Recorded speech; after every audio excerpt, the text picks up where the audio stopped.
This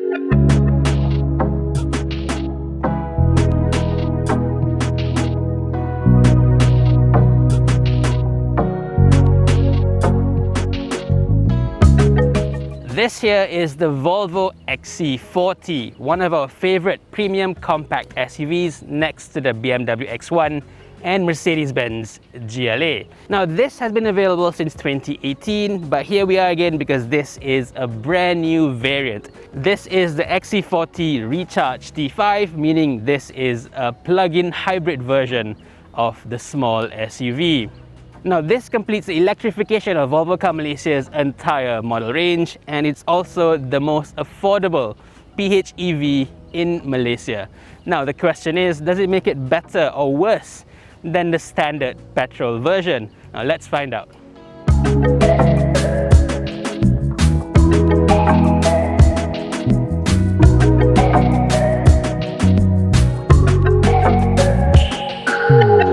First things first, let's talk about the name because there is a bit of a confusion there. This may be badged as a Recharge, but it's not a fully electric EV version of the XC40. The thing is, Volvo introduced the EV as just the XC40 Recharge a few years back, but since then, it has also applied the Recharge badging across all of its PHEV variants, replacing the twin-engine badging from before. So this particular model was named the XC40 twin-engine T5 in other markets, but now it's just the XC40 Recharge T5 globally. Meanwhile, the fully electric version is now called the XC40 Recharge P8, and that also comes with a fully closed-in front grille. Get it? So let's move on to the next issue. Yes, as you may have heard, this car does share the same engine and gearbox as the Proton X50. But calling the X50 a budget version of this Volvo is a bit of a stretch. While this is based on Volvo's own CMA platform, the Proton is based on Geely's very own BMA platform. So really, the cars are nothing alike. That's a Proton, this is a full-fledged premium Volvo.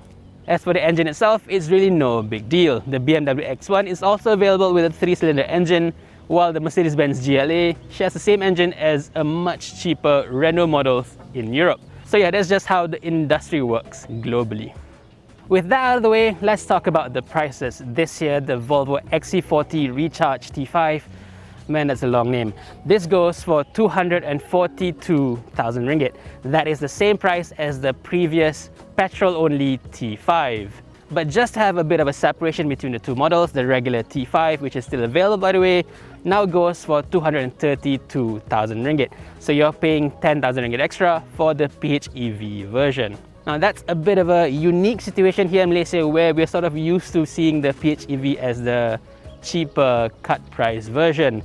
BMW, for instance, sells the 330e at a lower price compared to the 330i.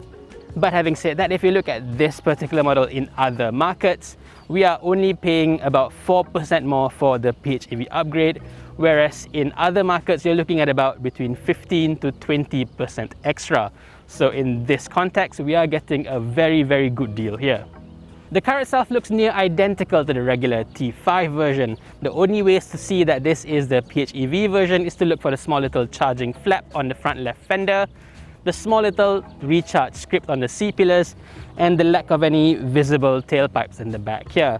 Now this is to give the car a bit more of that electric car look. And of course, it's got the customary Recharge T5 badge. Now this replaces the old T5 all-wheel drive badging from before. Overall, I think this is a far more unique and interesting looking car compared to its closest rivals. I mean, the BMW X1 is starting to look a little bit plain and boring nowadays. And even the latest Mercedes-Benz GLA doesn't quite have the same visual pizzazz as this one over here, at least in my opinion. I also like the fact that Volvo has completely separated out this car compared to the rest of the range, giving it its own unique design identity. Here it's got its own look compared to the more samey looking XC60s and XC90s. I think for the younger and more fashion-forward crowd, short of a Range Rover Evoque, this is the car to be seen in.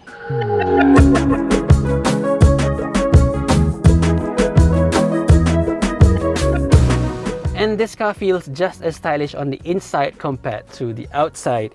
I do love the fact that Volvo has given this car a much more youthful feel compared to the older looking dull Volvo cabin designs. From the nicely shaped aircon vents down to the small little trim over here that gives a nice soft glow at night, and even down to the seat design itself, it's all very fresh, very youthful, and it is a step forward for Volvo, I believe. And the company has done this without affecting any of its core strengths. The seats may look dramatically different compared to pretty much all other Volvo models, but they are still extremely comfortable. They might not look like it, but they are. Moving on to the controls, it's pretty much the same as any other modern Volvo. This vertical touchscreen over here is quite easy to use, other than the aircon controls of course, and it has pretty much the best integration of Apple CarPlay I've seen from premium brands. The controls are very logically laid out, very easy to figure out, especially this big volume knob over here, and there is a small little Qi wireless charger for your phones in the center here. But of course, since the Apple CarPlay is still using a wired connection, you probably won't be using the wireless charger as much. The only change between this car from the regular T5 model is the placement of the battery pack for this PHEV model. That's positioned right under the spine of this car, so that takes up a little bit of space in the center here. So out goes the small little removable cup from the old model, and even the center console over here is a bit shallower, there's a bit less space. And by the way, this over here is pretty much the only quality flaw on this car. Really, Volvo? That sounds so cheap. But beyond the center armrest, the rest of the cabin is beautifully put together. The whole top layer is nice and soft touch, and everything you see and touch have a bit of an air of quality to them. To me, this feels nicer inside compared to the BMW X1 and Mercedes-Benz GLA.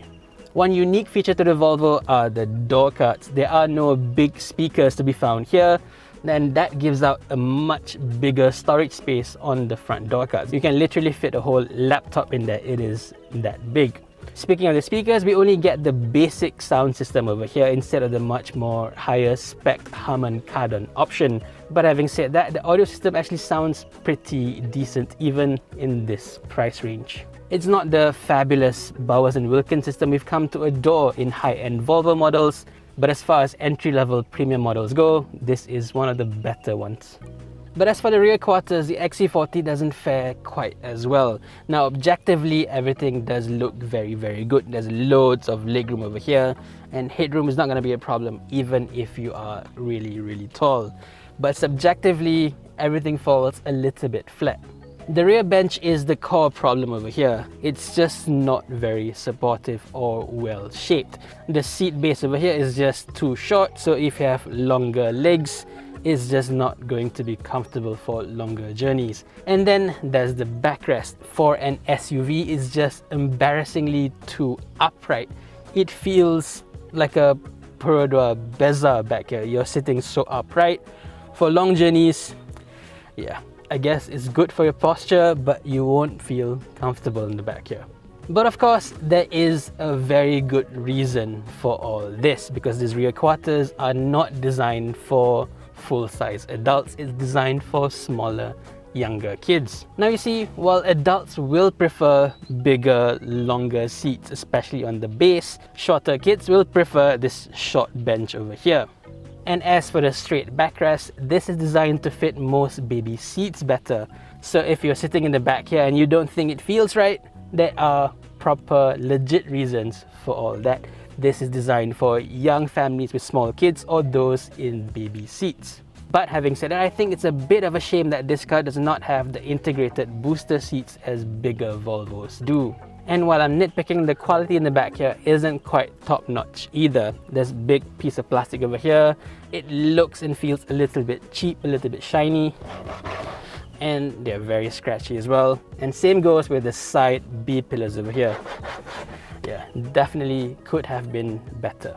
And one last thing, the USB chargers in the back have USB Type-C ports, while in front uses regular USB Type-A ports. So you do have to make sure that you have the right cables for the front or the back. On to practicality, the XC40 shines again. Open the powered tailgate and you get access to a 460 litre space. Now on paper, this is slightly less than what you get in the X1 and the GLA, but the way the boot is configured makes it far more usable compared to its rivals. There are handy hooks on either side and the rear seats fold completely flat to open up a space of over 1,400 litres. So while the XC40 may be Volvo's more lifestyle-focused SUV, it still has both form and function in spades. Now let's take a drive in this thing.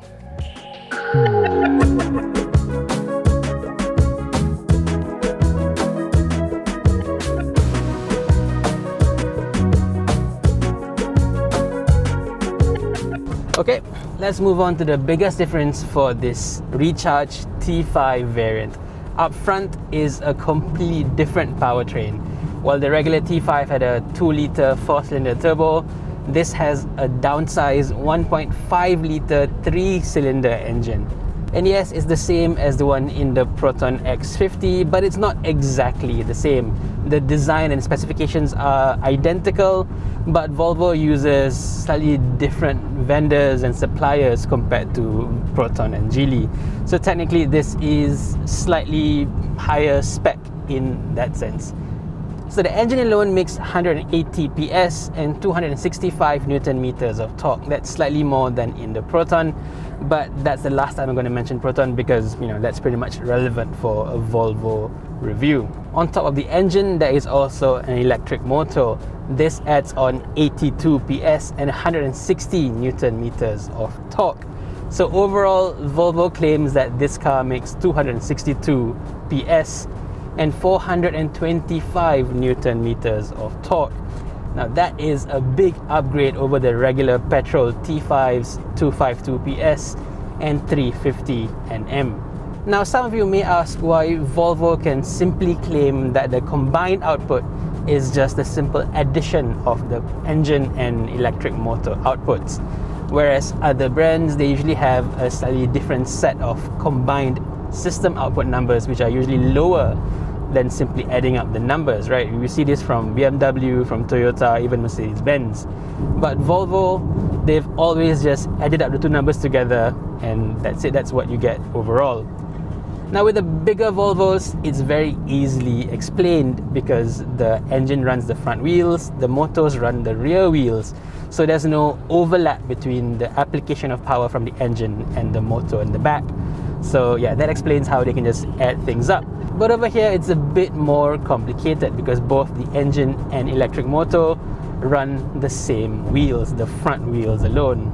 And yet, Volvo still just adds on the two numbers together and calls it their full system output. We've asked this question to the head engineer of this whole engine program, and they told us, Powertrain.org, that they in fact have a rather novel system that can deliver maximum power from the engine and the electric motor at the exact same time. So there is no overlap there.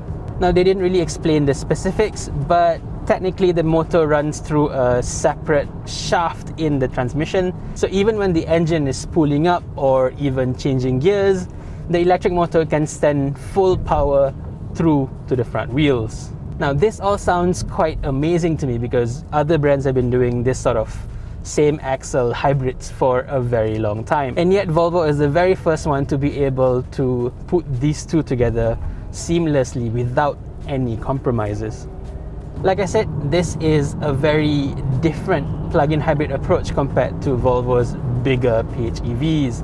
This is a front-wheel drive car instead of a through-the-road all-wheel drive vehicle, and that also makes it different to the XC40 petrol T5, which was equipped with all-wheel drive. So how does all this translate to on-road performance? I think it's fabulous.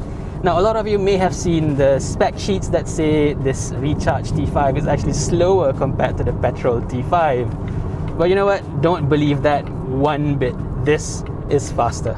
So on paper, this car takes 7.3 seconds to get from 0 to 100. That doesn't compare very well against the petrol T5's 6.4 second claim. But to drive it, this feels a lot more urgent, definitely feels more powerful compared to the petrol-only T5. While we haven't done any back-to-back tests or drag races, the usual drag race kings over at CarWow UK, they've done all sorts of tests, and it really shows that this recharged T5 is the quicker car compared to the regular petrol T5. So in this case, you can really just ignore all the numbers on paper. The feel from the seat of your pants is much more important.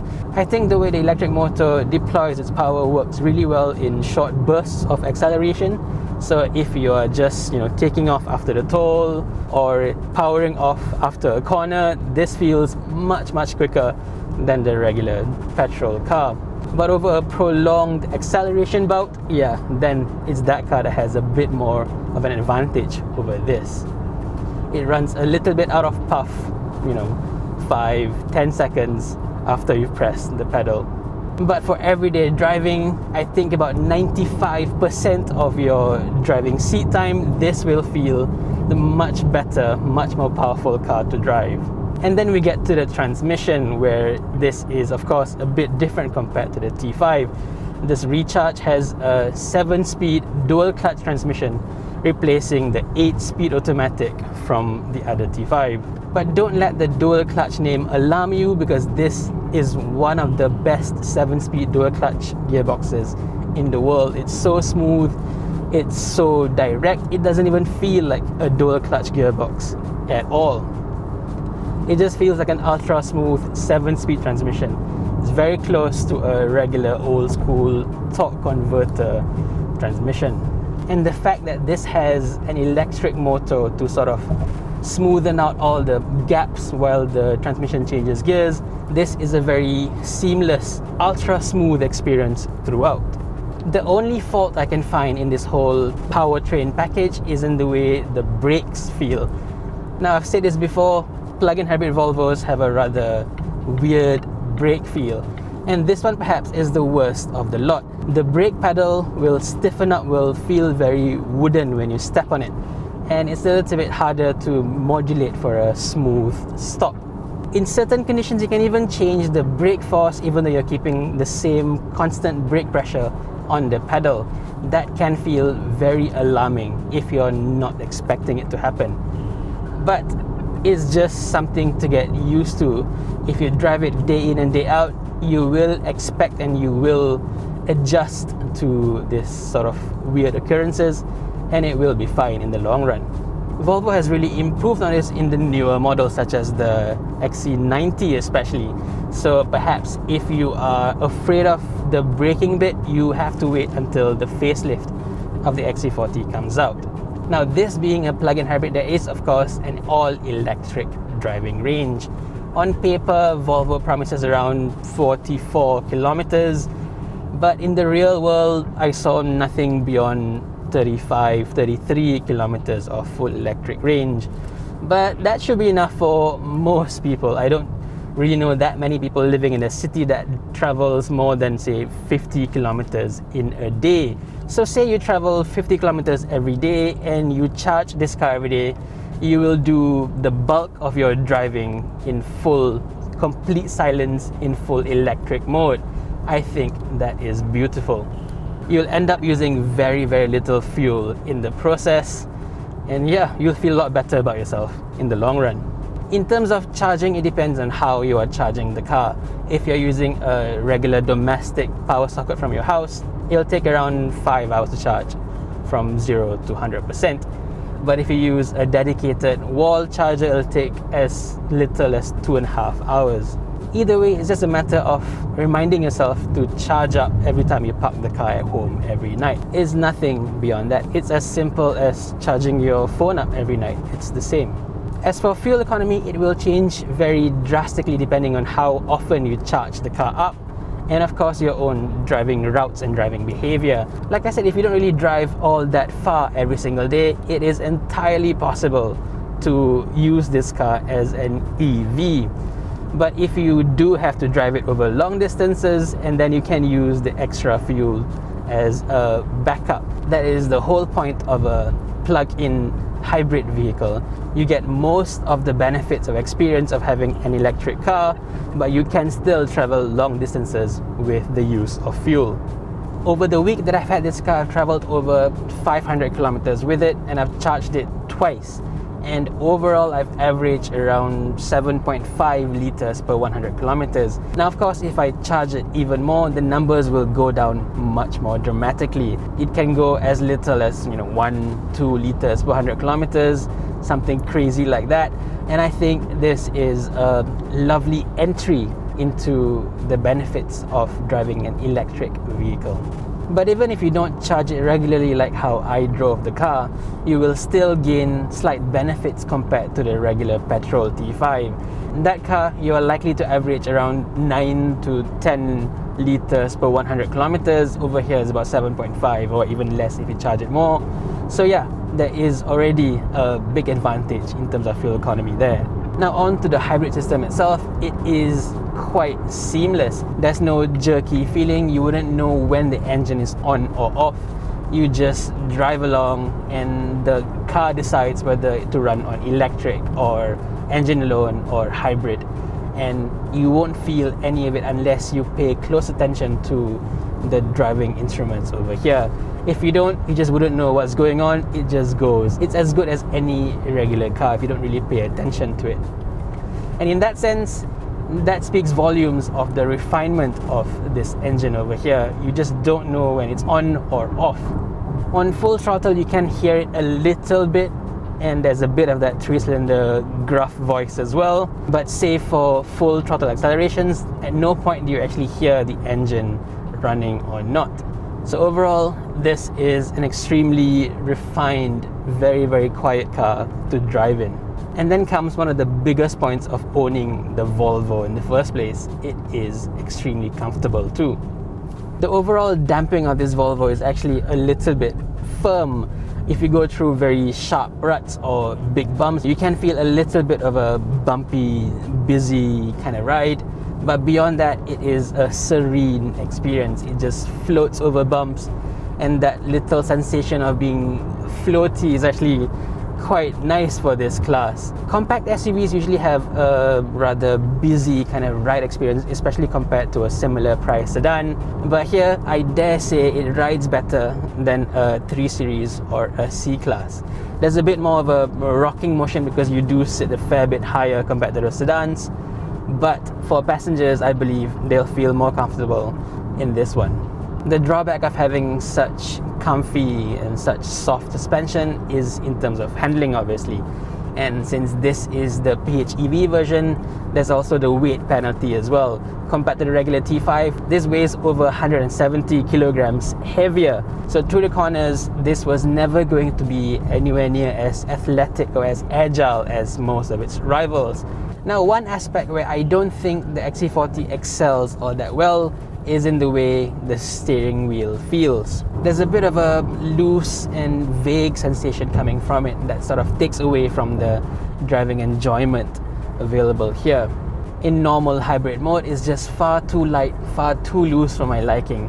So I've always set it to the slightly heavier steering force. Here it feels a lot better, but it's still a little bit behind most of its competition. I think if you're going on a dead straight highway, there's a bit of a play on the steering wheel. It doesn't really feel all that modern, right? Here we are on a straight road. I can do this, and the car is just going straight on.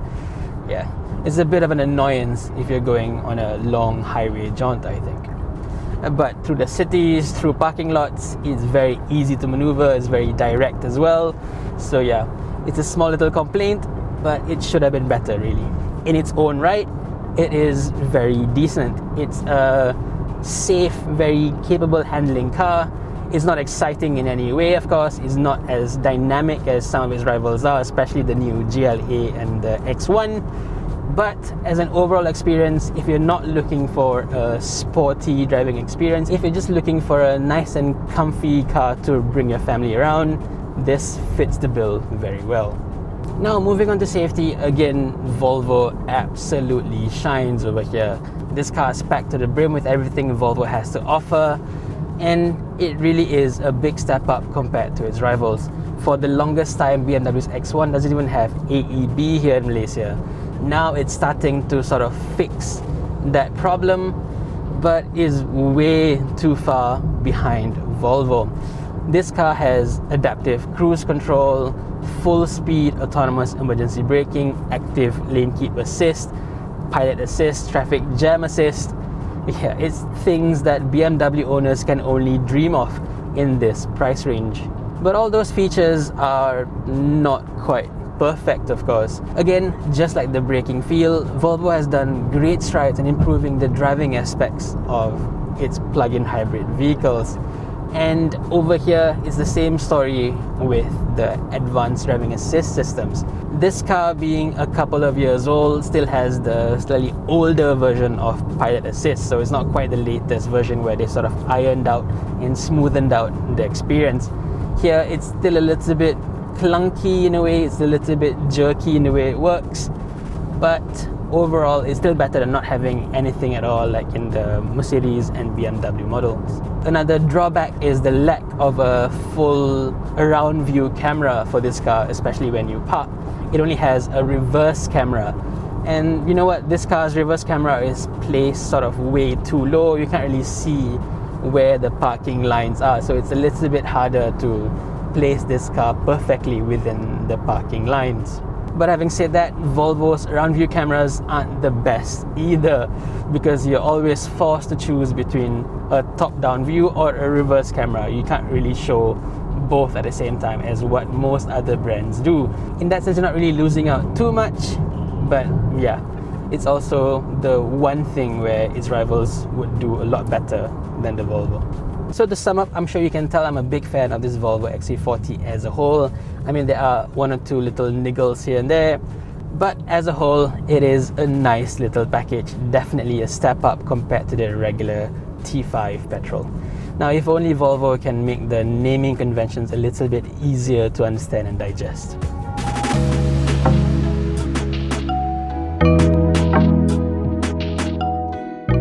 So that's the Volvo XC40 Recharge T5 plug-in hybrid. To me, it really is a big upgrade compared to the regular T5, well worth the 10,000 ringgit premium. In terms of performance, you can pretty much forget what you see on the spec sheets. This is a big step up compared to the T5. Plus, the ability to run most of your daily trips in full silence and full electric modes is a luxury and a privilege that I do adore.